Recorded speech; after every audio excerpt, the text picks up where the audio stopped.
Hey guys, this is John, and welcome to part 6 in my series on climbing the rating ladder. In this part, I'm going to be playing players in the 1800 to 2000 range, and our first game we have Black Cat 11. Once again, this is actually a player we encountered, I believe, in the last video, 1600 to 1800, and he has been climbing the rating ladder himself, apparently. So I'm defending his e4 move with e5, double king pawn, and let's see what we get. So he plays Roy Lopez. I'm going to play a6, the move we're accustomed to. So at this level, players are a bit better in the opening. They tend to have more opening knowledge. Their calculation has probably improved. But I still think many players in the 1800 to 2000 range are exploitable. I'm going to take this pawn because at best, white can recover the pawn, and that's about it. But I think players at this level are exploitable in the endgame and also in regards to positional and strategic play. So we're going to test that hypothesis, but expect me to win many games based on superior positional understanding and endgame play. I think opening-wise and calculation-wise, you'll see my opponents doing pretty well and for the most part hanging with me, but I'm going to try to exploit my advantage in those other areas. We'll see if that's the case. So here, I almost castled, but they can take and give me double pawns. I don't know that I really mind that, though, because I can take with my d-pawn. And even though I have double pawns, that pawn's going to come up to c5 and hopefully cramp him. So let's give that a go and see. All right, and he does not recapture. So maybe here, it'll be a little difficult for me to complete my development because I see I can't move my d-pawn. I probably should have captured on e5 on the previous move. I think that would have been better. Yeah, because now if I take, he gets to take with a pawn, and it's a little difficult for me. Okay, let's play b5. I'm going to try to back that light square bishop off, and I'm going to put my bishop on b7 and look to complete our development that way. So after bishop b7, he is attacking f7 twice with the knight and the bishop, but I'm not too concerned. So let's just do this. By now, if you've been climbing the rating ladder with us, you'll know that trading a knight and a bishop for your opponent's pawn and rook is not a good idea most of the time. So he plays bishop g5. I think I can play d6 safely now and just try to induce him to trade on c6. So d6, knight takes knight, bishop takes knight, and that seems fine. If d6, knight takes f7, rook takes f7, that also looks reasonable. Once again, I don't think we're afraid of that trade necessarily. I'll pre-move this capture.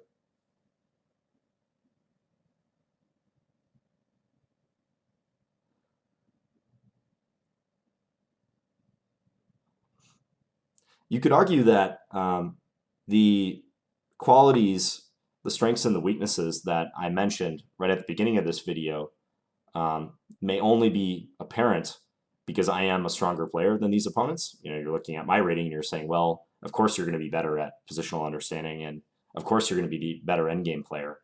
But in my work with players at this level and just seeing thousands of games between players, 1800 to 2000, those are the two main things that I've noticed that they lack: positional understanding and endgame play. Because a lot of people have done the work in the openings and with their calculation, but if you want to make strides at this level, look to improve those two things. So he retreats the knight. That's an interesting decision, avoiding the trade. I can play knight a5 and attack that light square bishop, maybe get it to back off to c2. So I'm debating that, like knight a5, bishop c2, let's say knight c4 attacking that pawn. Then they could play b3, but I can play knight b6. Rook e8 is also possible.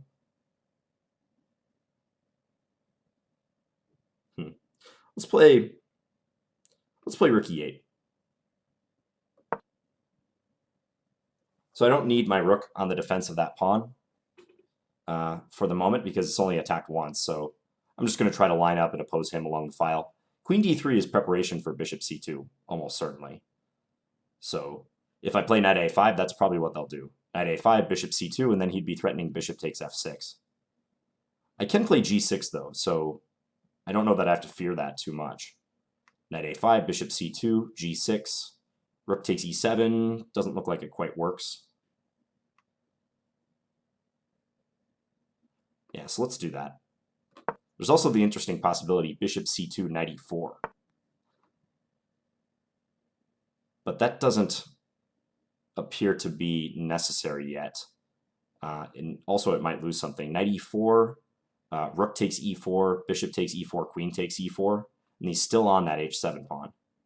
Yeah, so let's just play it safe and play g6. We got to react to our opponent's threat of bishop takes f6 followed by queen takes h7, and this is the way I want to do it.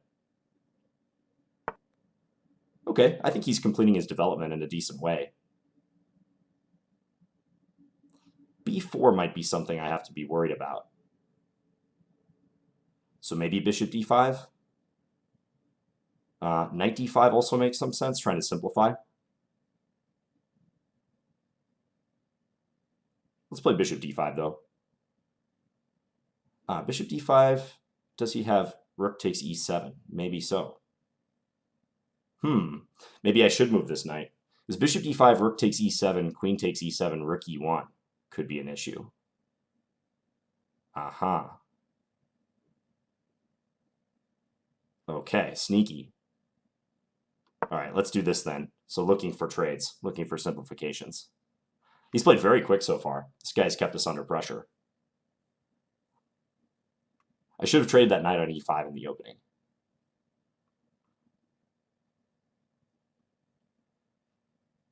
That variation that white played is known to be suboptimal, but I think in the couple games that I played against this line in this series, I haven't really demonstrated that. Okay, so he avoids the trade and just plays bishop h6. Maybe c5. c5 might be a good move to strike out at his center. I don't see any threat per se, so yeah, let's go ahead and play c5.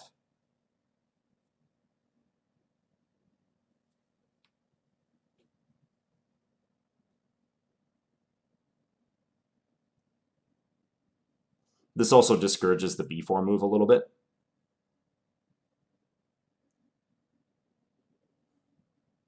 He has the queen-bishop battery, but it's blocked by my pawns, so I'm not concerned about that. Since I do have all pawns on light squares on the king side, my dark squares are a bit weak. I'm going to pre-move this move just in case. b4 instead, okay. So what about c4 now? Trying to banish his queen somewhere bad. Maybe that's reasonable. I could also take and then play knight back to c6. That might be better. Let's do it that way. Because now he's going to take a timeout and defend this pawn. And I'm thinking maybe bishop f6 or d5. Let's go d5. Make sure he can't play pawn d5 himself. Bishop b3, he repositions. Attacks. Let's go bishop f6. No, bishop f6 is going to drop a pawn. Let's not do that. Maybe queen d6. Yeah, how about queen d6? So keeping an eye on this. I'm trying to prepare bishop f6. On the last move, it would have dropped a pawn because bishop f6, rook takes e8, queen takes e8, bishop takes d5. So I have to be wary of that.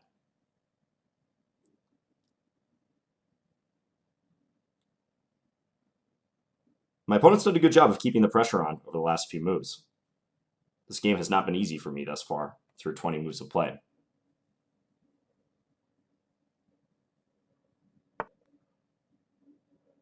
Okay, now I will play this and look to pressure that pawn on d4. That's the plan. We have a symmetric pawn structure in the center and on the queen side. I might look for an opportunity to play a pawn break a5 later and try to attack that pawn on b4. By playing rook c1, he does introduce an idea of bringing the rook to c5, but I can always drop my knight back to e7 if I need to defend this pawn. So maybe knight e3 he's gearing up for. Let's do this. I'm going to maybe try to play knight f5. We'll see.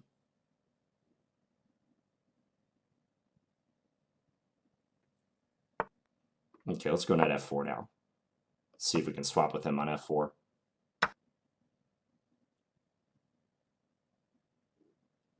So we've gained the bishop pair. Still got to be a little careful, though. Rook in. Okay, let's do this. Just defend that d-pawn. Rook d7. Make sure he can't play rook into c7. Note he can't play g3 because he drops the knight on f3.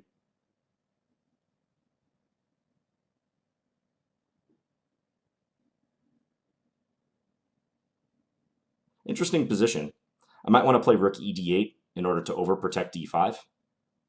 Because long term, I'd love to get knight c8 to b6 and into c4. That would be like my dream scenario.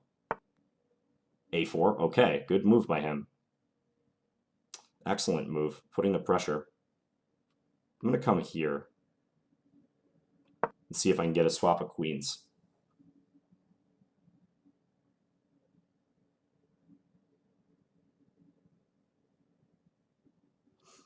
If he moves the queen away, though, how am I going to deal with the threat of a takes b5? That will be the issue. He takes, though. Probably knight e5, because then if rook takes d4, he's on f7. I guess if knight e5, just bishop takes e5, though. I do expect him to play that move, knight e5. He doesn't. Okay, so now I can take here, though.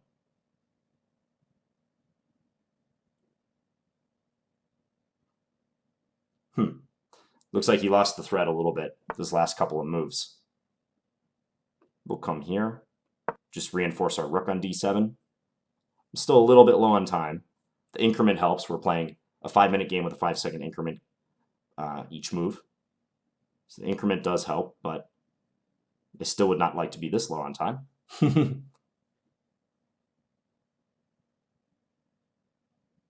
I think if he hadn't traded queens, then there might have been something to that a takes b5 threat. Because when I brought my bishop to d4, won his pawn, he was unable to maintain the rook there.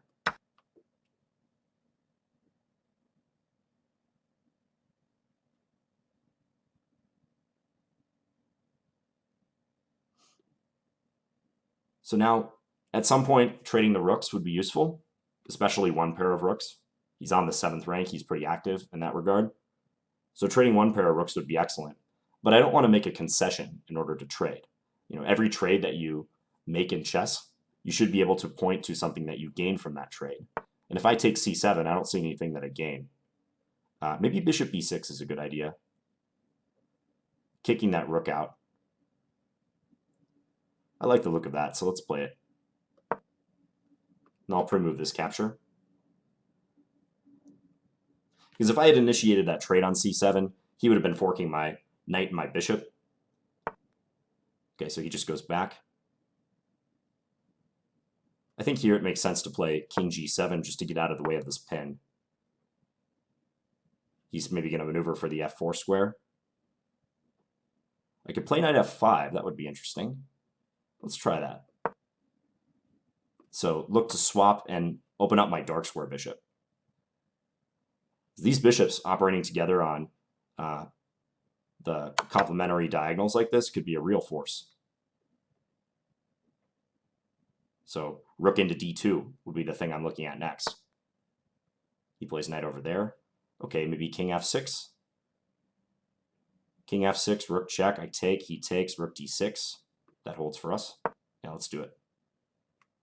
Seems weird to protect your pawn with your king like this, but as far as I can tell, he's not getting anywhere.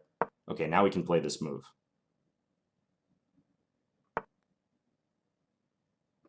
And let's swap. And then probably play rook into d3 next. Just double checking to make sure he doesn't have anything against that.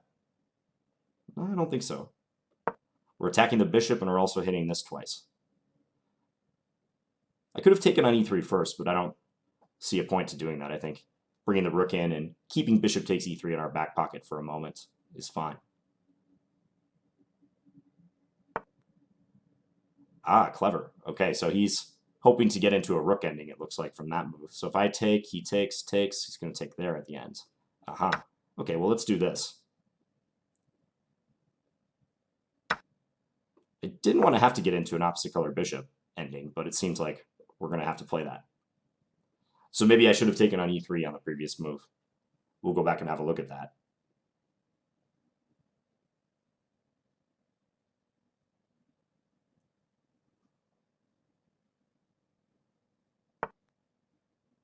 Bishop there.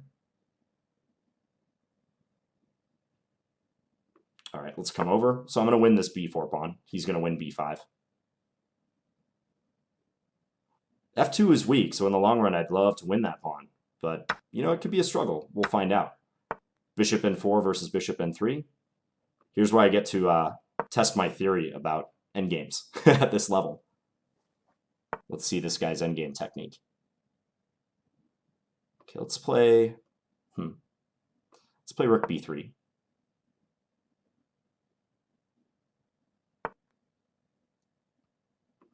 I'm going to bring this back for protection. The main rule of endgames is don't be afraid to take your time. You know, it's okay to play endgames slowly. Don't feel like you have to rush them, especially if you have the advantage. Okay, so he's giving a check.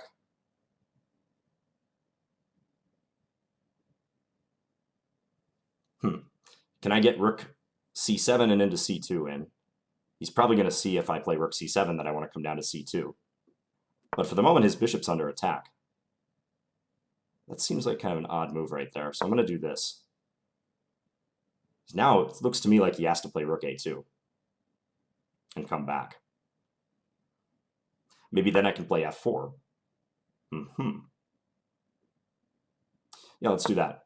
So try to offload this pawn and get our king up to f5 and then win f4. So in doing so, I've traded off a bad pawn here.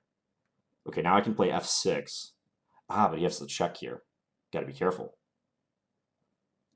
Okay, let's play bishop c3. I didn't see king g3. That was a good move by him. So he's pinning me now.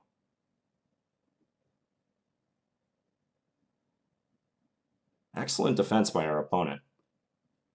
Okay, better go here now.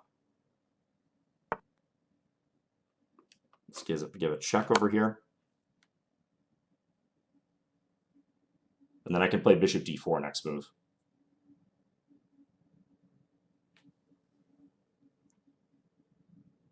Not sure he should have allowed that, rook g7, because now he's got to put his king on a pretty awkward square, h3 or h4, right on the wing. King h4 he chooses. Okay, let's come here, as planned. So now if this rook moves, bishop takes f2 is always possible. So he's perhaps playing with fire with his bishop over there. Again, good defensive move. Let's come here. Let's bring the bishop to a7, actually, where it's defended by our rook. But now he loses this. Let's take there.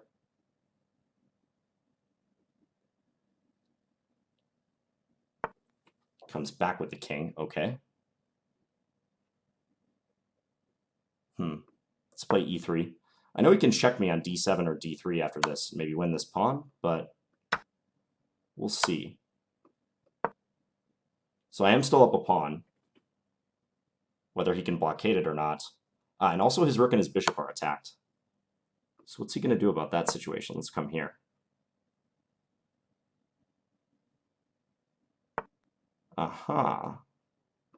Rook over. He has rook e8. Then if e2... I can take c8. He takes back e2. But actually, I'm not winning that endgame because I have the wrong color bishop. That's a bummer. Okay, let's play our king up.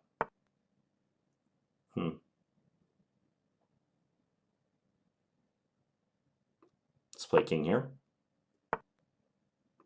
King here. Really working hard to win this one. Taking some risks. King all the way up. So now maybe I can check here. Is a possibility.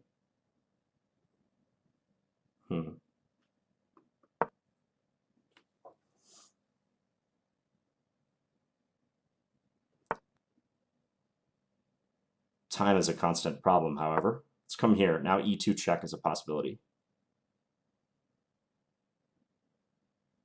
Okay, now I might be in a position to win this.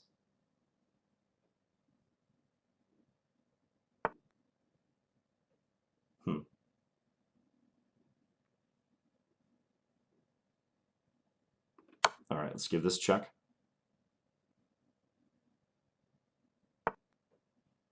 Let's play bishop here. We'll see if he sacrifices for this pawn. He shouldn't yet, because I'm not threatening to promote that pawn yet.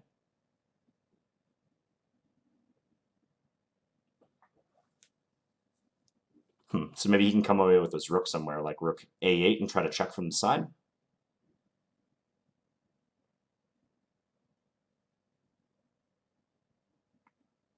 Quite tricky. Yeah, rook a8, good move. He found it. Let's come here. Protect from the side. He's going to have about the same amount of time that we do. Black Cat 11 stepping up to the plate, though. This guy is not going quietly into the night. Let's play bishop d4. Idea king d2. Or maybe king f1. I'm controlling a1 now. So I've got that working for me.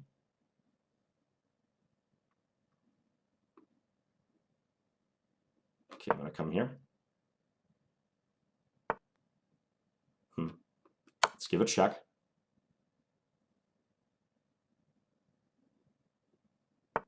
Let's check again. And finally, I'm going to try to do this. I think he has to give up his bishop for the pawn now. Ah, clever, clever, clever. He's still fighting.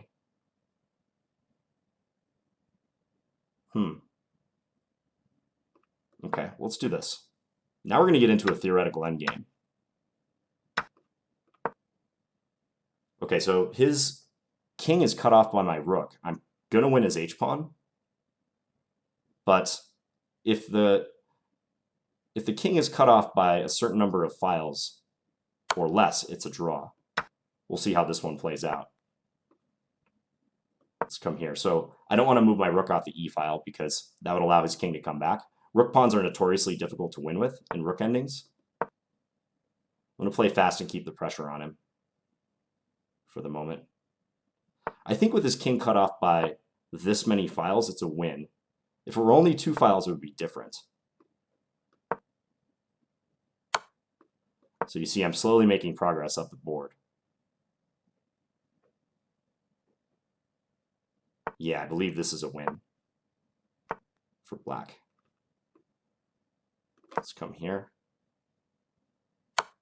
It's going to check from the side.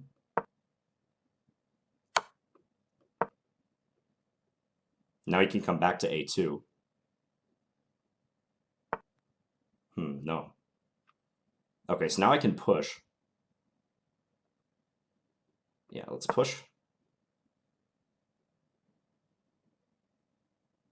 He's going to check my king into the corner.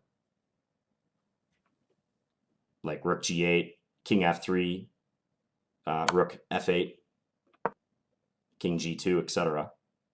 I could maybe have moved my rook instead of playing h2, but I think this is the best way still. Keep his king cut off. Yes, now we go to the corner. Okay, so now to get out of this situation, I have to play my rook into the g1 square. So what I'm going to do is rook up to e1. He's going to attack with king d2. He just offered a draw, but we're definitely not taking that.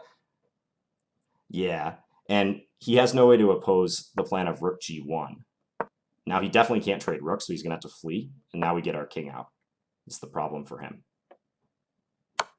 Yeah, if he had been a little bit closer, he would have been able to draw.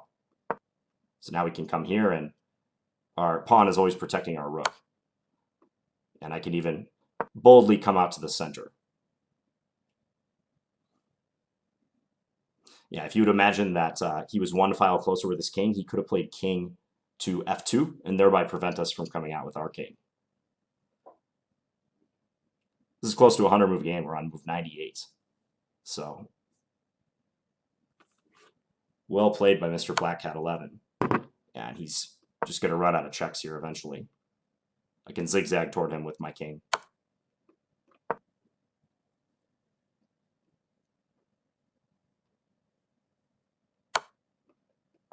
Yeah, now he's going to have to come back to h8, and we can promote king and rook versus king.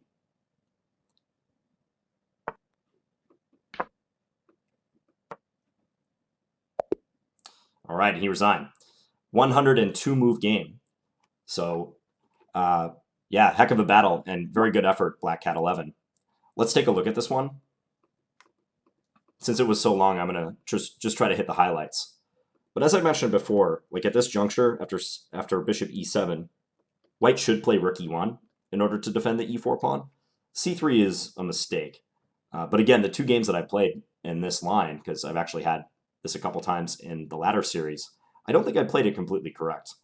Like here, I'm pretty sure I should simply take, and after rook takes e5, then castle. Because actually after castles d4, it was hard to free myself a little bit since he was attacking c6 twice. So I cannot play d6 because I would lose a pawn there. So b5, bishop b3, bishop b7. I bet white's a little bit better here. Because like I said, I kind of confounded my development a little bit by doing this. So queen d3, and he gets to operate with this battery. I'm going to go forward a little bit. b4. Not sure about b4. Wasn't bad for white, but there might have been better. Now he defends that b4 pawn, and I ended up pushing d5. I feel like the position's close to equal. Maybe white has a little something here. He just seems a bit better mobilized, like his queen is already out. Mine is not. He went and attacked d5, played rook c1. I played bishop f6. I think the moment where he lost the thread, though, was right after he played a4. This was a good move to attack b5. Yeah, because attacking b5 in this way is awkward for me. I can't put the bishop on c6. He's got 2 rooks bearing down on that square. Nor can I take this pawn, because after bishop takes a4, he's skewering my 2 rooks. And by the way, I'm making a conscious effort in my analysis here not to move the pieces as much, because you guys who are at this rating level, or aspiring to be at this rating level, should really get used to analyzing your head. And some of the stuff that I might have shown and played out at the lower climbing the rating levels is too easy for you guys now, and you got to push yourself. That applies to your tactics training as well. So when you're doing like the tactics trainer online, you should be trying to solve the solution entirely in your head without like making one move, reassessing, making another move, that sort of thing. So here I played queen e4. Yeah, I think he should have moved the queen and not traded the queens. Trading the queens on e4 allows me to take with tempo, and I'm attacking d4. If you would have moved the queen somewhere like, say d2, then I still have to solve this issue of the b5 pawn. It's possible that I'm just worse. If queen d2, that he's for choice there. He might be winning the b5 pawn. So we traded. He put the knight back on e1, and I win the d pawn. Yeah, and I think my technique was far from perfect after this. It looked good for a while. I definitely slipped up, and it's funny because I was actually commenting on how flexibly I played this, but I think I slipped up when I played rook d3. I probably should have traded first on e3. Bishop takes e3, and then after f takes e3, then rook into d3, attacking the pawn and the bishop. So this variation. Take, rook here. That gives him less wiggle room, and actually I'm just winning a pawn, aren't I? Well, maybe not. He can play bishop takes f7. And then if I take here, he comes in check. But I think I would have preferred this, honestly, to the game, like having the same color bishops. Same color bishops, if one side can win a pawn, like in the event of, let's say, bishop takes f7, rook takes e3, those tend to provide more winning chances than opposite colored bishops, where being down one pawn is sometimes not as big of a deal. So let me reload this. Just going back to that moment a little bit earlier here. Yeah, because as you can see, once we got to the opposite color bishop ending with pawns all on the same side of the board, it was pretty difficult to win. I mean, I'm I'm impressed by the way he held on because he resisted for quite a while in a semi-unpleasant position. So it's 4 versus 3. We have the doubled F pawn, so advancing at F4 at some point and trying to get him to trade the G for the F pawn would be good. Possibly I slipped up when I played F4. I'm not sure the timing on that move was perfect yet. Maybe I should have played something like another rook move, maybe rook here, or perhaps bishop E5 to try to enforce F4 when my bishop's defending. Because after here, take king F5, king G3, it was a little tricky. I had to play some moves I didn't want to have to play necessarily, like F6 to make way for rook G7. And then we got to a situation where I had the E pawn, so H and E versus his H. But this too proved very difficult to win. One key moment was right here. So rook E1, or rook E8 rather. So I can effectively win a piece by playing rook takes C8, rook takes C8, E2. Looks awesome, right? I'm promoting my pawn. Well, after here, promote, take, and take, if you're at this rating level, you should have the knowledge by now to know that this is a total draw because I have the wrong color bishop. He can camp out with his king in the corner. He doesn't even need to have to run his king towards my h-pawn. Winning my h-pawn is irrelevant. He can play something like king g2 and then even give the pawn away with h4. And this is a theoretical draw. White is completely safe because I have an h-pawn that's trying to promote on a light square, but I don't have a piece that can control that square. So he can just park the king in the corner and hold out. So let me reload this one more time. So that was kind of tricky because even though I had that possibility, I didn't want to go for it. I was trying to preserve the winning chances. So I marched my king up. I bet there was somewhere he could draw around here, even way up towards the end. Like right about this move. This is move 72 now. It was pretty close. Bishop b6, king d3. Here, I mean, perhaps he can give up the bishop and try to win my h-pawn, but that's actually tricky because let's say he takes here, I take with my king. The two squares, h7 or h8 rather, and a7 that he would go to attack this pawn are covered by my bishop. He could try to play bishop takes e2, king takes e2, rook d8, attacking that bishop. But that's a little bit different because then if I go here, then his king is so far away from the h1 square, he probably can't get back in time and draw. But the transition to that rook endgame, this might be losing for him. King g3, take, and then h5. Because once again, the issue is that he's cut off by 1, 2, 3 files, or more accurately, 4 files. I always forget how they count these files, whether it's 3 or 4. He needs his king 1 file closer. So if like rook were on f7, king were here, he would eventually be able to get his king into f2 when I play rook f1 to g1. Yeah, and this was just a slow grind and a win for black. Maybe here, after king g4, it would have been better for him to play rook a2. That probably would have made my task more difficult. Although I guess I could play rook h7 in that case and get behind the pawn. So, all right, I'm going to look for another game. We'll see what we find.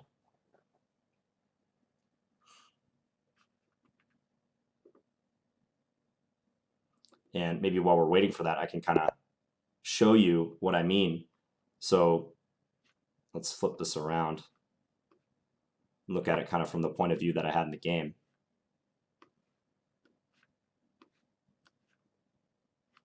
So in the game, oops, this is like here, let's say. So in the game, he was cut off a little bit too far, but if we shifted everything over and black still went for a plan like this, then it's not as easy. And in fact, it kind of depends where white's king is, I believe, because if the king is on e2 already, then I don't even have rook f1 available. But even in this case, here, rook here, king out, check. It's a lot closer. Maybe this is still winning. Yeah, actually, this is still winning. So even with the king being 1 file closer, I think it is important whether the king controls that f1 square or not. Because if, let's say, king here, Yeah, this should be a definite draw now, with his king being that close. Okay, Red Blossom is our next opponent, 1888. I'm going to play d4 in this game. Plays d6. And let's play knight f3. So sticking in d-pawn territory rather than going into a Pierce with e4. Knight f6. I'll play c4.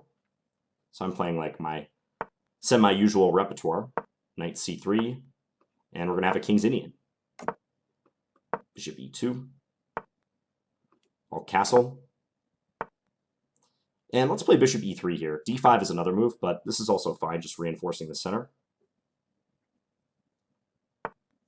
Again, I don't expect to win too many games, honestly, based on better openings.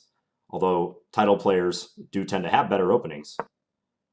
I'm still going by this theory that I've seen to be true in my own experience, that players at this level are weaker in positional play and endgames.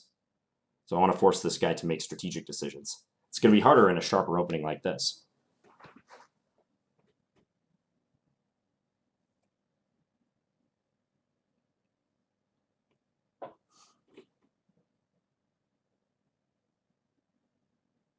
He's pausing to think a little bit. Okay, bishop d7 seems unusual to me. So this knight's kind of hanging out on g4. I can try to play h3 and push it away. h3, he'll play knight h6. I can take on e5 and then maybe install the knight on d5. Seems like a good plan. I could also put the knight up to d5 right away. So h3, knight h6. Say I take on e5. He'll probably take with the pawn. Knight d5. Looks like a very annoying knight for him to deal with. Let's try that.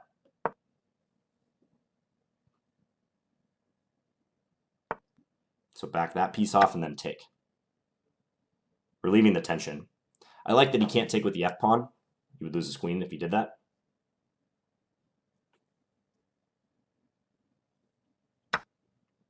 Okay, so he takes this way, and now knight d5. d4 is a weak square for me, so I want to make sure he can't utilize that square in the future. Just attacking our bishop. Let's back that off. Now maybe queen b3, attacking the pawn on b7 and preparing rook fd1. Let's do that. Always good to develop your queen with tempo in kind of a late opening, early middle game stage. Because now this rook is going to get over here real fast. And I'm using this rook because if I'd use the a rook, then my f1 rook might be boxed in. So I like using this one. This one can come to c1 and maybe assist with c5. So now this is going to make him nervous, having his queen lined up with my rook. There's tactical opportunities already, like knight takes b6. You can't play queen e8 because a knight takes c7. You could try queen c8. Although queen c8, he might be opening himself up for moves like queen b5, trying to get the knight to move so knight e7 is working.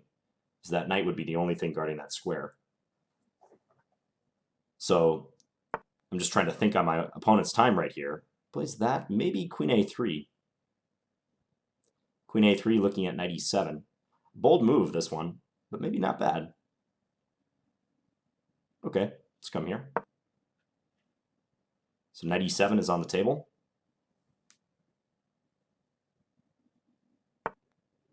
And he just blundered it. Check. Win the queen.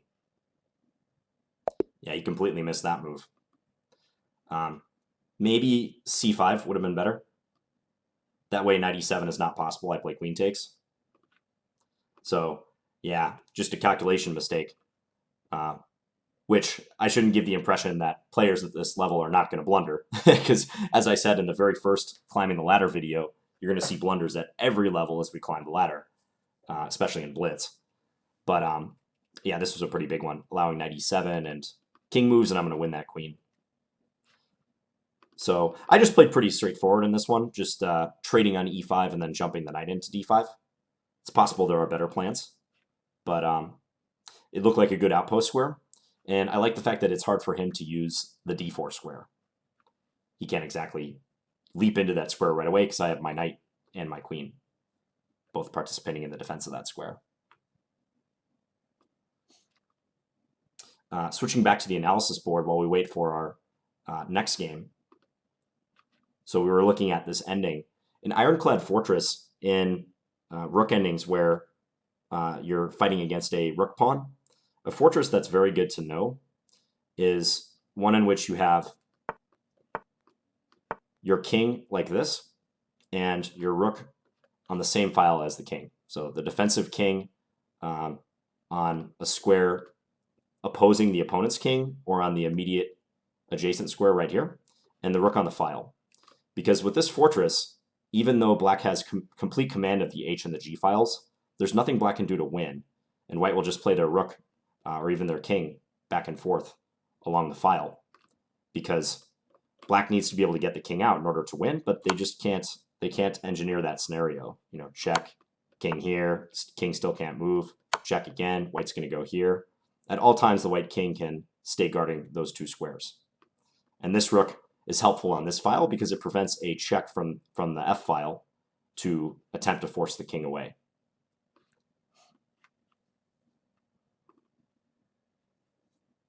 All right, let's see who's up next. Who wants a piece of Finn's? Who wants my rating? The Real Cuckoo Head, 1885. He opens with the bird, f4. I'm going to play d5 because the bird is just a reverse Dutch. And when you're facing unusual openings, I think it's good to be straightforward. I know how to play the Dutch from the white side, and fianchettoing your kingside bishop is a good idea in that line, so I'm going to do it from this side as well. Let's just play knight f6. So this is like a reversed Leningrad Dutch now. c5. And I think preparing an early d4 is pretty smart against this line, so I'm going to do that. Knight a4, tricky. Okay, so he's going after this pawn in an unusual way. Putting the knight on the rim. I can't play b5. I would just lose that pawn, so probably queen d6 or queen c7. Somehow queen d6 looks correct to me. Let's do that.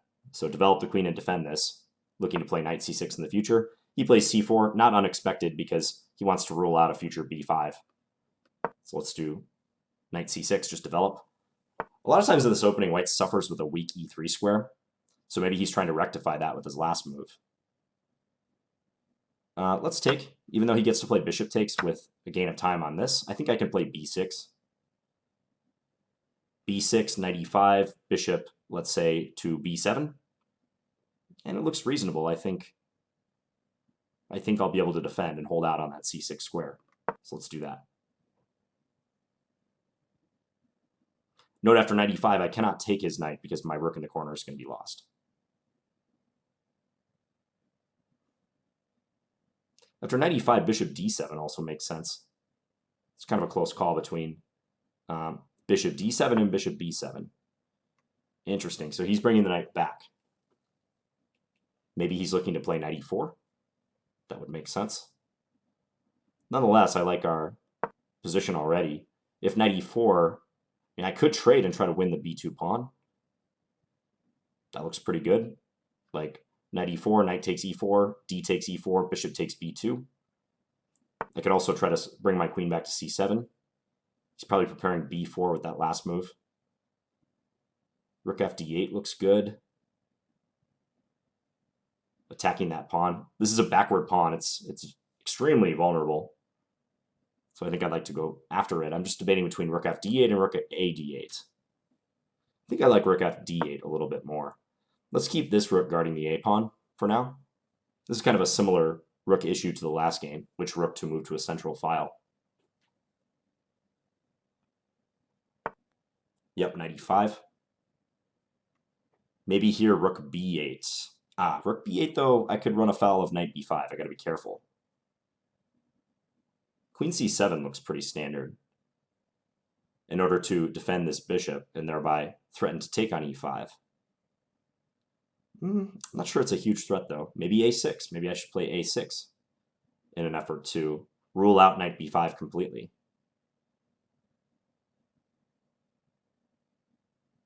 He could be trying to come at me with b4 though.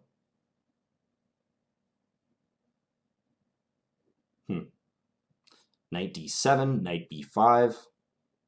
Yeah, I don't like where my queen is having to go after that.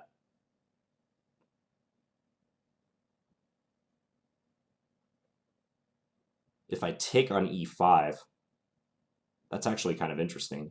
Knight takes e5. If f takes e5, I have queen takes e5, and I'm on his bishop. So if bishop takes b7, I have queen takes e3 check. Also on knight takes e5, if he plays bishop takes b7, I can maybe play just rook b8 thereafter. And once again, same thing. If he takes, I take with the queen. He has bishop e4, though. Bishop e4. Okay, let's play this safe. We'll just play a move that rules out knight b5.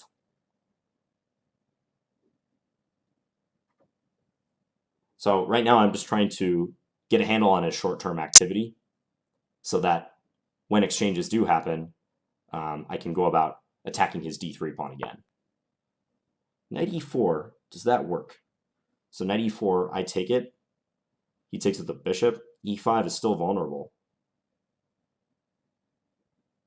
I still think he's going to have issues there. If I take, he's certainly not going to want to take with a pawn because then he's blocking that bishop of his. All right, so let's do this.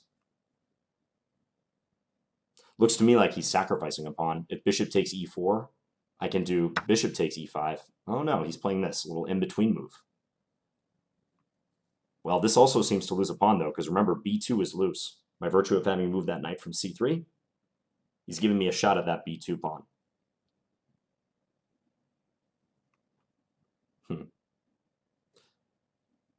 So I'm going to take with the queen, or sorry, with the bishop. Let's see which way he recaptures with the pawn. Now here I've got a couple options. The b pawn is loose, but he's always going to be able to play rook b1 and try to get on the file. So I'm considering queen e6 as well, like queen moves that will attack his weak pawns. I do see on queen e6 he has queen c2, however.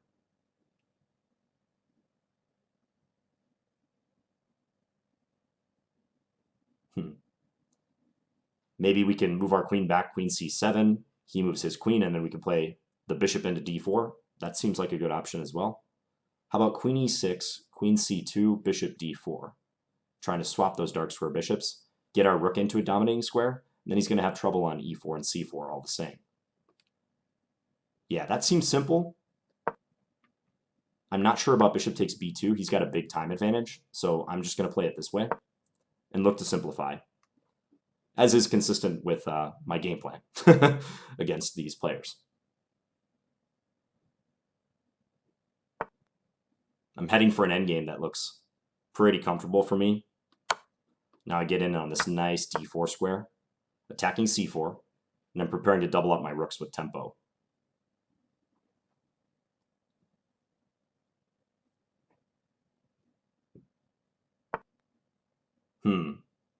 That's weakening. I can actually just take that pawn, because he can't recapture, he hangs his rook. Also, I can simply take c4. Which to do? I think I'm just going to take c4, though. Easier. Because if I took on f5, maybe he could double up his rooks and thereby threaten to do a discovered attack. This way, he still keeps kind of sketchy pawns. Yeah, f5, lashing out. I'm not sure he wants to do that. Okay, now e4 is hanging once again. Any drawback to taking there? Maybe. Maybe I should do this first. Yeah, let's exercise a little patience. Maybe go rook d2 in the future. So if rook f1, I can play rook d2. Rook f1, he might want to play to try to create threats down the f-file.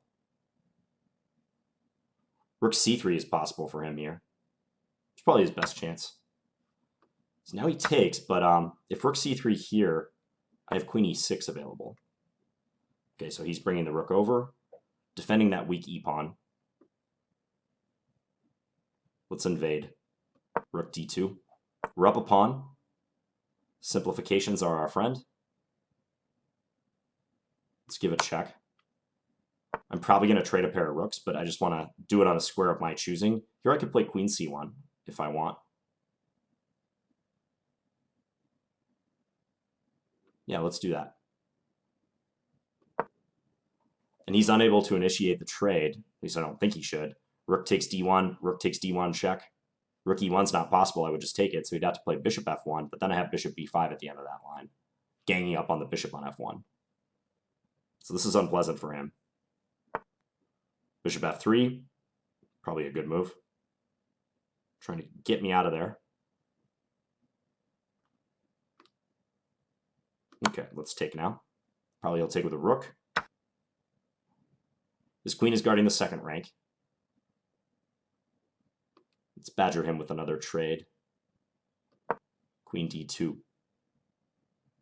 And then if rook e2, queen d4 is my plan. Now the queens are likely to come off the board too. So we have a 3-2 majority on the queen side. That's where our extra pawn lies.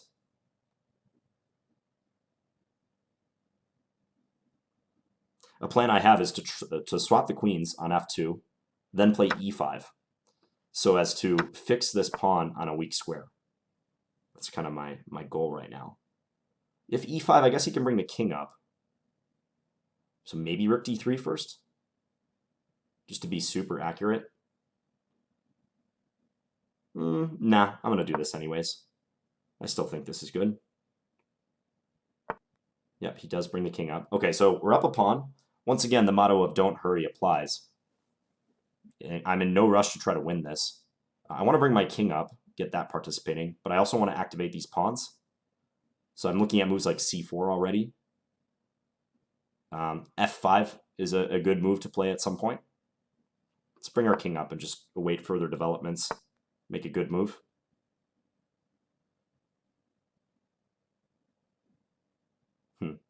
Maybe I can probe him with bishop a4, just see what his intentions are.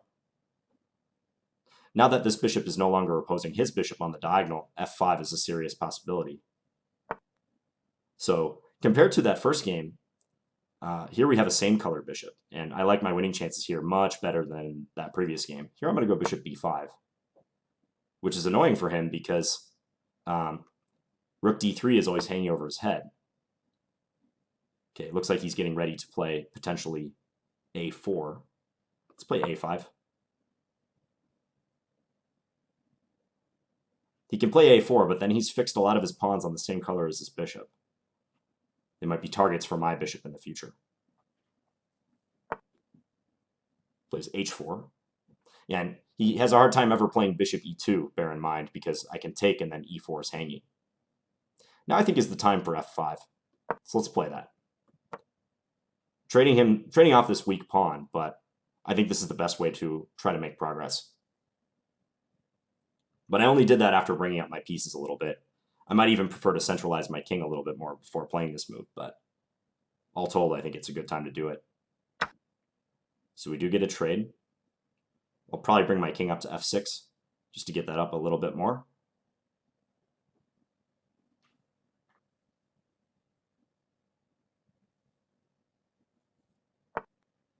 Yeah, and that's a blunder because of rook e4 this time.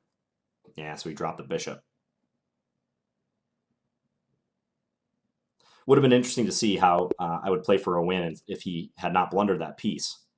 But it's very tough for him. You can see he's pretty tied down. Like, swapping the bishops and trying to get to a rook ending, which might offer more drawing chances, is not possible. And he can't really move his rook from the third rank here because rook d3 check. He could play a4, but I'm just going to drop the bishop back to a6. So, yeah, so this was a bird variation, and I didn't try to play anything too fancy. d5 is an excellent response to the bird. It's just a reverse Dutch defense. And arguably, black should not play d4 this quickly because it does kind of encourage him to go and attack this pawn. But my concern was if I didn't play d4, he's going to play pawn e4. So say I had played knight c6, he can advance with e4 in the center. Because that's a pawn advance that white would love to achieve in this opening. You could see that that pawn on e2 was backward later, and he would love to just advance it before it becomes an issue. So what were things that I thought he could improve on? I was a little suspicious of e4. I'm not sure that's the right approach. I'm not sure about putting the knight on a4 at all, by the way. Although this does kind of happen in some Dutch positions. Comparing it to that opening, maybe right around the time I played a6, he could have handled this better, because knight e4 just invited simplifications that benefited me. I would have been more concerned about moves that kept the tension and kept the pressure, especially on my bishop on b7. He's pinning me down with the knight and the bishop here. What moves would those be? Perhaps moves like queen f3, looking to pump out the pressure there. Actually, not sure that's the best one. I can play rook c8 in reply and just guard this. Maybe queen b3. Queen b3 though can be met by knight a5. So maybe it is a little tougher for him to find a move in this position after a6, just stopping knight b5. But I am almost positive there's something better than knight e4. Knight e4 seems to lead to favorable simplifications for me. So we traded, and here I had a choice. I mean, we don't just want to take the pawn on b2 immediately without thinking about it. It could be a good move, but I saw some lines where, like, say after bishop takes b2, he takes on d6 and then plays rook b1, and if this bishop moves from b2, the pawn on b6 is weak. Possibly that was okay. Like, let's say take rook b1. Maybe I can play just trade on d1, take. Yeah, and he's not on the b file anymore. So I would be up a pawn in this case. He could also initiate the trade himself on d6. Actually, here, maybe I have to be careful, because if here, possibly e5 is playable, attacking the rook and opening the bishop. So with my time available, those lines looked not entirely clear. So instead, I opted to just move my queen. So after d takes e4, play queen e6, attacking this and this. The bishop and the queen are ganging up on e4. Queen is attacking c4 and attacking along the file. And I saw this plan of going bishop d4 and encouraging him to trade off the dark square bishops and getting this excellent d4 square and just trying to grind him down from here. I think he maybe should have inserted the move rook c3. Like, this would have been a good moment to do it after rook a d8, play rook c3, attack my queen, and I'd have to go to b5. Maybe he could play bishop f1 then. I have to go queen a5. I think my queen is not going to get trapped or anything, but actually that line's kind of interesting. Rook c3, queen here, bishop f1, queen a5, because he almost has b4. And if pawn takes, take here, but I guess I can play this move using the pin. So that might have been another moment where he had a better move. But yeah, as played, he swapped down into an endgame and ended up losing. Yeah, I think this move e5 is a nice one for black after we've swapped the queens. This fixes the weakness on e4, and my rook on d4 is dominant. If ever he challenges that rook, I might just leave it here. So, like, you know, the game he played king e3, if ever he plays rook d2, I would perhaps not even initiate a trade with him. I might just leave it there and allow him to take me, but thereby give me a protected pass pawn. And from here, the big thing is patience. Just working our opponent over, not feeling a need to rush with our pawn moves. You know, black is ahead a pawn here. Probably I'm going to win based on that, but I don't need to rush it. Okay, we're playing guy with a bunch of fours in his name, 1836. Let's play e4 this game. Get one game in with that. So e4, e5, we'll play knight f3. I'm going to go Roy Lopez if offered. And we'll make this our last game too. He plays knight f6, the Berlin. I'm going to play d3 and just play it flexible. Castling is of course possible, but this way is a way to avoid the endgame. There's the famous Berlin endgame. Okay, a6. Are you blundering a pawn, Mr. 4? I'll just call you that. So bishop takes c6. If you take, I take e5. I got to watch out for tactics, but I control the c3 square, so I'm not sure there are any. Bishop takes c6, d takes c6, knight takes e5. Because, you know, normally you have to watch out for bishop takes f2 or queen into d4, but I don't see it. So I'll take. And take. Queen e7, played instantly. Attacking my knight, but I can just retreat this knight.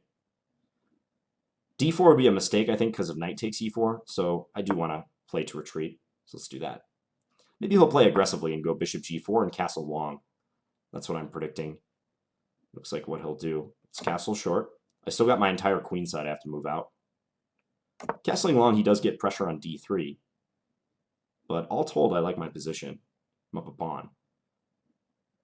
All right, so I want to develop, but I think playing rook e1 is quite helpful. So I'm going to start with that move. If I want to play d4 in the future, it is helpful to have the rook on the file there. I actually did not see that move, to be perfectly honest. Yeah, because now he's attacking along the d file. He's pinning me. So if I take with a rook, he's going to play queen takes. And he's ganging up on f2. So blunder by me. Knight takes e4. Unless I can punish this somehow, but I don't know. Bishop e3. Bishop e3 is just a normal move. It's not winning or anything. I could play d4, but d4 I'm not even threatening to take his bishop. Bishop e3, maybe bishop takes f3. And then, could he play rook takes d3? I have rook, queen f5 check after that. So that doesn't look quite right. Okay, let's do this move.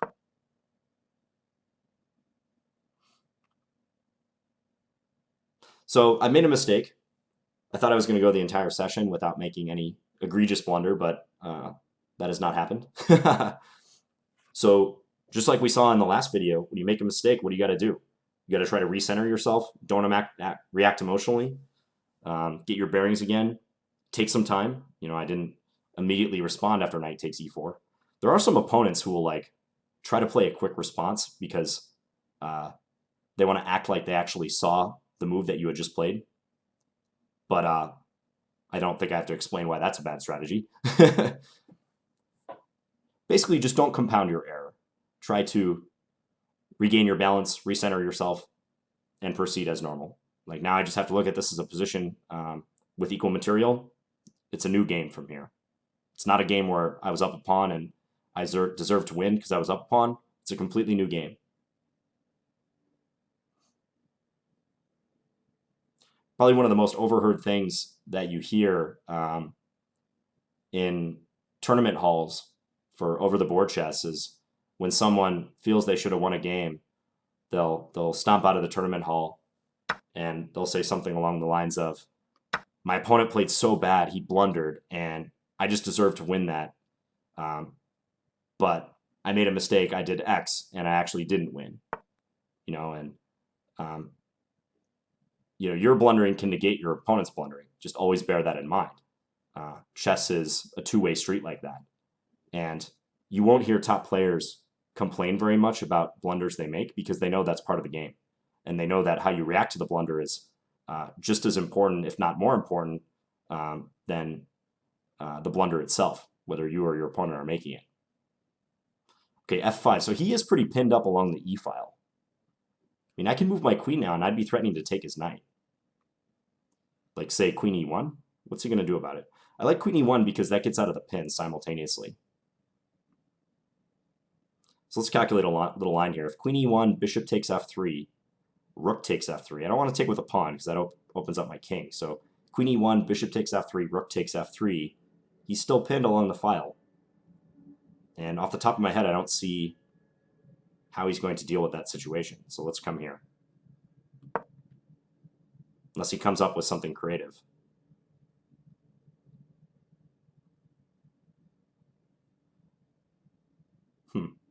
Maybe he could do something like, I don't know, try to arrange f4, like let me take on e4, but after pawn takes, then push f4. But it looks like he's going to do it this way. So this is my plan. Trying to utilize the pin knight.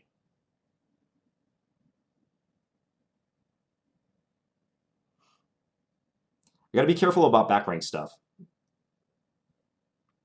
Our sense of danger should be kicking in here because I have not completed my development yet. My knight is not out. I do think I'm in a good spot here to exploit the pin, but I'm not going to completely forget that I'm underdeveloped and my king's back rank is weak.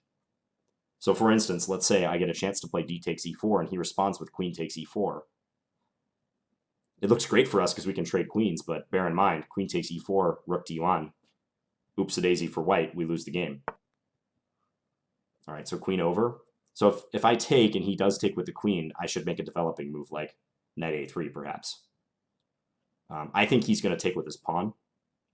So pawn takes and pawn takes, after which we're going to try to convert. Well, we'll find out.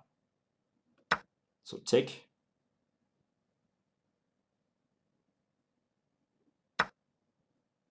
So here I can play rook e3 or rook h3 and try to gain a tempo on his queen. Either one looks reasonable. Let's do rook e3 and just blockade that pawn. I'm not really afraid of his queen on h4. If he could play like rook d6, rook h6, and attack that pawn on h2, maybe I'd be concerned. But for the moment, I think I can deal with anything he throws at me. I haven't moved any of these pawns, which is really nice. Okay, so what's his threat after queen g4? He's threatening rook d1, pinning my queen to my king.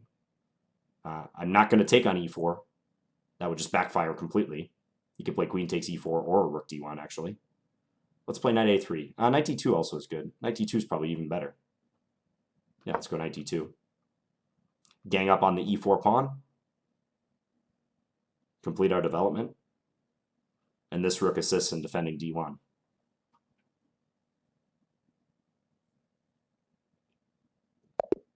And he resigned. So a mistake by my opponent in the opening.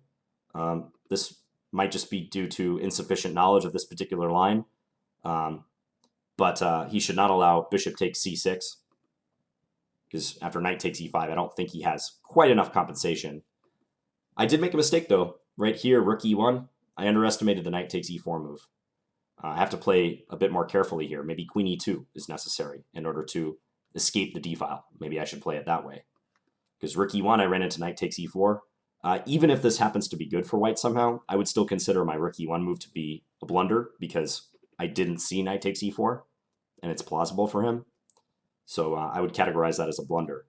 But again, it's very important to proceed unemotionally, proceed objectively. Don't get flustered by the fact that you made a blunder. You're going to blunder many, many times throughout your chess career. And it doesn't stop just because you're climbing the rating ladder. It just becomes more seldom. But because it comes more seldom, you and your opponents are going to be blundering less. The reaction to those blunders will be a more visible part of your game. As opposed to like earlier when you were, at the lower rating levels, you're blundering left and right. It's just a normal part of it. Now blundering hopefully has become a little more rare, and you really need to manage the spots where you do blunder in order to fully exploit your chances, whether you're the offensive or the defensive side, the beneficiary of the blunder or the blunderer himself. Okay, I'm going to look for one more game and then call it a session here. We've had a couple games that were decided by big mistakes from the opponent. Again, like not uncommon. Just to touch on a point I mentioned earlier, I did say that I think players in the 1800 to 2000 rating level can calculate pretty well. Sometimes they calculate the wrong thing, though. This is one thing that maybe I should have mentioned at the beginning. So if you consider calculation in chess, the moves you look at when you look at a position, it's well known that the higher rated player, it's not that they calculate more than the lower rated players, it's that they know what to calculate. And they do a better job of filtering out lines that don't make sense to calculate. By and large, though, I've found some lower rated players who can calculate just as well as players 300 to 400 points higher than them. They can see tactics when they're there. They have tactics trainer ratings often online that are on par with very strong players, yet their ratings are still lower. Because often in games, they don't know what to calculate. They can't tame that calculation, so they spin their wheels looking at lines that stronger players might gloss over completely.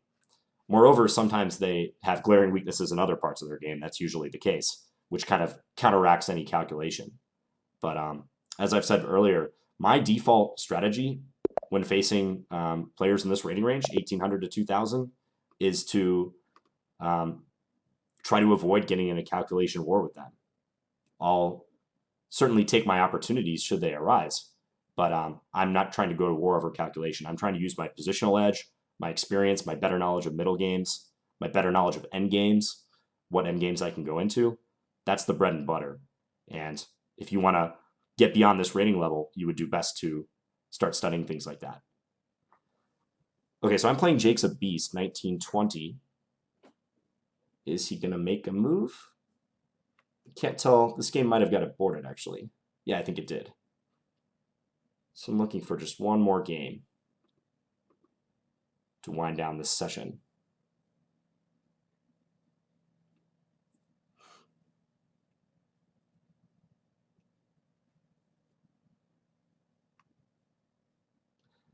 One other thing I want to add, at this rating level, if you don't have some way of systematically studying your openings and studying games of good players, then that is kind of a problem. You might want to look into that. So one piece of software, if you're very serious about chess and you're in this rating range, that would be good to get is ChessBase. ChessBase is the go-to software for strong players. There are a couple copycat programs out there like Chess Assistant, and Skid is a freeware one that's not nearly as good, but still serviceable. But ChessBase is the gold standard for, here I'm going to play the Samish variation against his King's Indian. ChessBase is the gold standard for doing analytical work in chess, because that allows you to look up games. You can utilize their database, a very large database. You can get databases with 6 or 7 million games plus. Here I'm going to play Bishop E3. This is all theory. And it's just a good way to approach your study. You can organize databases, and you can dive into a lot of the finer points of chess study that you may have been neglecting up to this point. I don't want to get into a debate about chess software in the comments, but I'm of the opinion that ChessBase is far and away the best piece of software out there. Okay, so here, after a6, black's usually trying to play rook b8 and b5. Queen d2 is the normal move. And after rook b8, in preparation for that b5 move, I can play a couple different things. I can play rook c1, which is a nice prophylactic move, as you'll see if he decides to play that way. Chess fun play. Yeah, so I'll do this move. So b5 would fail now because of c takes b5, a takes b5, knight takes b5. And if rook takes b5, rook takes c6, and white has won a pawn. If you do get ChessBase, by the way, or you have some other database that you use, the best way to approach your opening study is to try to link it to the middle game. So whichever lines you're studying, and you might have external resources to study whatever lines you're interested in for both white and black, try as much as possible to find games between good players, like Grandmaster games, using your database, and thoroughly dive into what they're doing. Don't just stop at the point in your opening book where it says that the position's equal. Actually try to find a game, or multiple games ideally, in that line from that position, and see how it was played, because that's really what's going to help you over the board. Having the theoretical knowledge and being able to memorize the moves is one thing, but you need to look at a lot of Grandmaster games and build up a Rolodex of ideas in your head, so that you're not just walking into a position blind that you know the moves to, but don't know the ideas to. And that's very important. Like 1800 to 2200, you got to do a lot of that type of work. Database work, looking up openings, studying games between good players. You can make a lot of progress in that rating level by doing that. Below that rating level, I wouldn't touch that stuff too much. Okay, so knight d1 is a little unusual, but my point is, if he plays b5, I'm going to push c5, push past. He defended his knight on c6, so I'm looking to play b5, push past, and maybe get a pawn trade in. So if b5, c5 take, I can take with my rook, is the thing. I don't have to take with the pawn now. So this is just a specific idea. I didn't make this up. This is standard in this line, moving the knight back to d1. He's taking quite a while in the opening. b5 was not the hardest move in the world to figure out how to play. So his time management is a little concerning. Not that I've been a paragon of good time management in this video. Okay, he plays d5. So here I can play e5. I've actually looked at this line in the past. They usually play knight e8, and then white wants to follow up with f4, and I want to try to cramp black's position. I don't think I have to play it quite yet, though. I can play knight f2 first. This knight would be well placed on f2. It's a nice square for it. It's around our king, provides extra protection. Yeah, so let's do that. And if f6, I'm going to support my center with f4. We've got a pair of nice pawns on c5, e5. Let's see where this leads.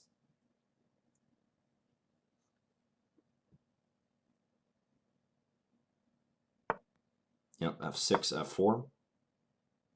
So in the event of a capture, I'm going to take with my f pawn. I want to keep that pawn firmly on d4. It's nice for me that his bishop is staring at a wall of pawns. This is a pretty explosive move. So if I take g5, he's going to take on e5, I believe is his point. But you know what I can do? I can just reinforce my pawn chain. I think the potential damage to his king side is a little more concerning than me opening up my king. He's already committed his king to this wing where it's open, whereas I have not. It's not like I can castle queenside, but I might be able to hang out in the center a little bit. Okay, bishop h6. So I can give a check, but he's undoubtedly going to hide his king right away. Bishop g2 is interesting, trying to go after this pawn. I could also play this kind of forcefully. I mean, I could check king h8 and maybe think about f5 as a means to open the position. So rook g1 check, king h8, f5, bishop takes e3, queen takes e3. That pawn on f5 is hanging, though.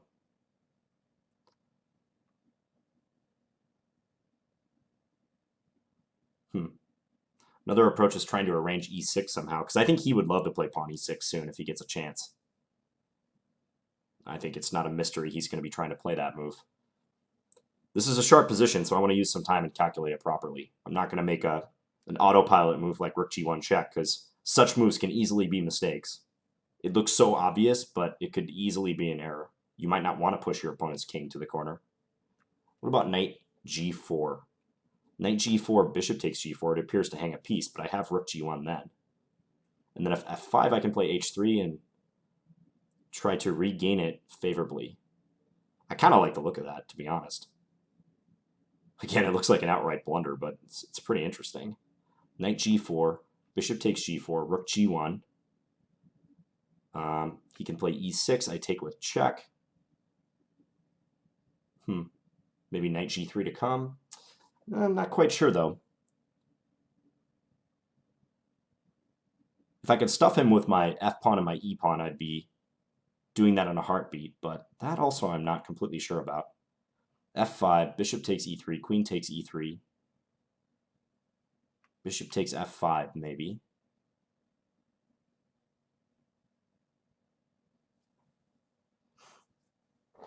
Keep going back to that knight g4 move. You know what I could also do is play bishop g2, and then if e6, then go knight g4, attacking that bishop. Bishop g7, I can take f6. Let's do that. Thought about it a little while, maybe a bit too long for a blitz game, but I like the look of this move, hitting that weak d5 pawn. I think knight g4 is a nice idea, and enticing his pawn to e6, maybe I can get that in. This one I wasn't so sure about because of knight g3. Attacking his bishop again. Let's do that. Where are you going to go with that bishop? Knight g7. Okay.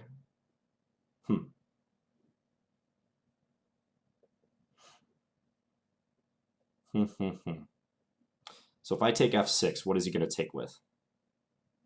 Pawn or rook? Let's find out. So I'm giving up that pawn on e5, but I'm trying to open a few lines. I think this is a reasonable plan.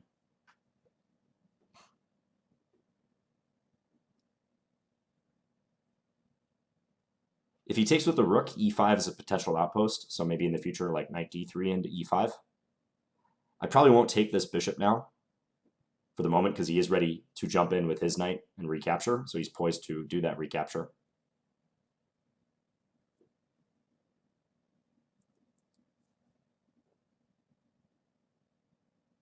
So I would expect pawn takes. But that is blocking his play down the f-file, so I don't know if he's jumping for joy to play that move. This bishop is a potentially bad piece, though. I'll have to figure this piece out in the future. My bishop on e3, that is.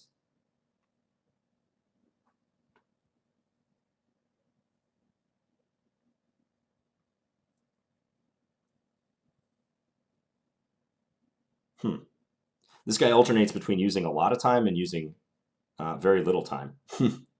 Like, I thought maybe after knight g3, or sorry, bishop g2, he maybe would have faced a mildly difficult decision, but he moved right away. But now he's taking a long time on a pretty normal recapture. Okay, maybe castles now. Let's do that. Again, I'm not sure about the knight takes f5 move. And because I'm not sure about knight takes f5, I don't think I'm going to have an attack down the g-file per se. So maybe we just castle and await further developments. He can possibly play queen d7 now. Wonder how that works out, because it prepares a rook coming over. Maybe king h1 is helpful, threatening like to take and then play bishop h3. Let's try that.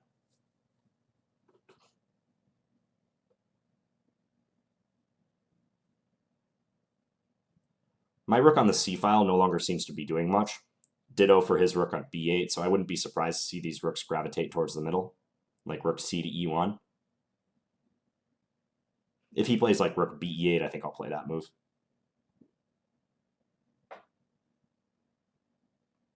I do like the possibility of knight takes and then bishop h3, especially if he takes with his knight, because that'd be pinning him. He's under a minute now. Now let's just quickly play this move, just for time management's sake. Simple move I can just whip off. So if take, knight takes, bishop h3. What is going on there? He can never move his knight. I mean, knight g3 check, pawn takes, my knight is protecting that. So he can't ever do that. So it seems like he's going to be in a tough spot as far as how to deal with that. And if take, queen takes, I can always play bishop h3. Okay, so let's try that.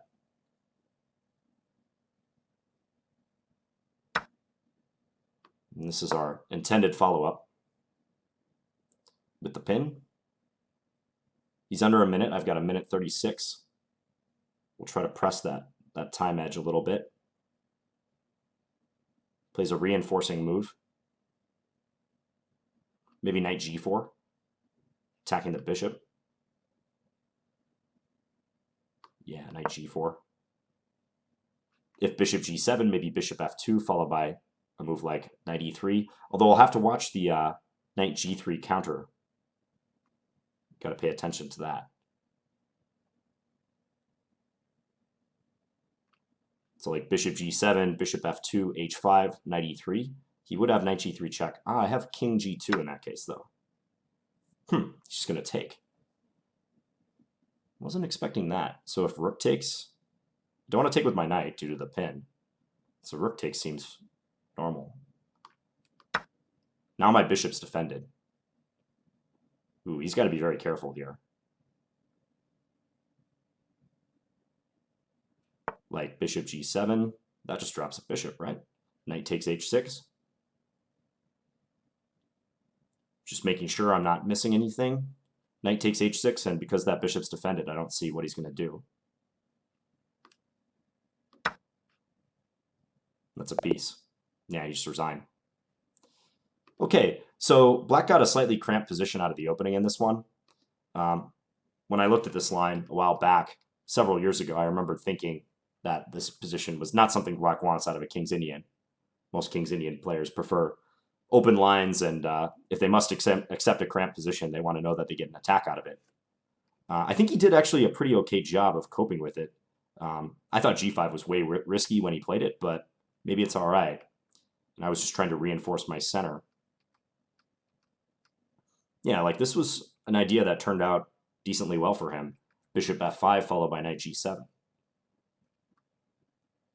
I would say he used a little bit too much time on some of the moves. Like in the opening, he definitely used too much time. Like he spent quite a bit in a theoretical position. So right around here. Bishop d7 he might have played all right. in a decent amount of time. But after knight d1, I think this is where he spent quite a bit. But probably he miscalculated something later on after I put him in a pin with bishop h3. So possibly he overlooked the idea of bishop h3. You know, always have to think about your opponent's threats, and he might have missed that one. It looks a little tricky for him to play now. He can't easily relieve himself of this pin. So, all right, on the whole, I think we got some great games in against this 1800 to 2000 rating level. I think they definitely brought it, especially that first game. That was the closest game against Mr. Black Cat. And some of the games kind of went as predicted, where I was able to get like a positional advantage, grind them down. I have a positional style for those of you guys who don't know. I'm not a big believer in thinking about your style necessarily when you're a little lower rated, but as you become higher rated and you get closer to master, your style does tend to come out more. But otherwise, you shouldn't think about it too much. My style is more positional, but I really believe that this is the way to beat players at this level. The stronger players that I've seen that have tried to battle with players in the 1800 to 2000 range, tactical wise, calculation wise, usually end up losing a lot of games because they'll miscalculate something. But if you use your superior positional understanding and you really make a point of that to study that, if you're in this rating level, if you're at 1800 to 2000, study your positional chess, pay attention to games played in the openings that you frequent.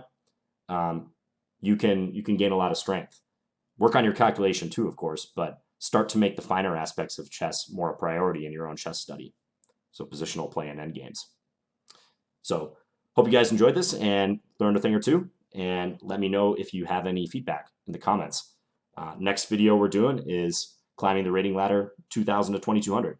So that'll be the last one in the series. So thank you guys for watching. Have a good one. Bye.